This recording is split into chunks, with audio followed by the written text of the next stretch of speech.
Hello everyone, today I will show you how to adjust exposure on iPhone camera. And here's how it's done. Number 1. Manually adjust exposure while taking a photo.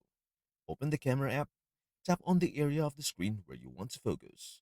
A yellow focus box and a sun icon will appear. Slide your finger up or down on the screen. Swipe up to increase exposure, brighter. Swipe down to decrease exposure, darker. The sun icon represents exposure. This works in photo, portrait, and video modes. Number 2. Lock focus and exposure. To keep the exposure from changing while shooting, tap and hold the screen until you see AE/AF lock. Adjust the brightness using the sun icon. Exposure stays locked even if you move the camera. Best for scenes with changing light, like sunsets or indoor shots with windows. And that's everything to know about how to adjust exposure on iPhone camera. Before we end, may I humbly ask you a favor? Please do like, share, and subscribe to our channel.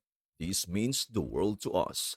Thank you so much for watching. We hope to see you in our next video.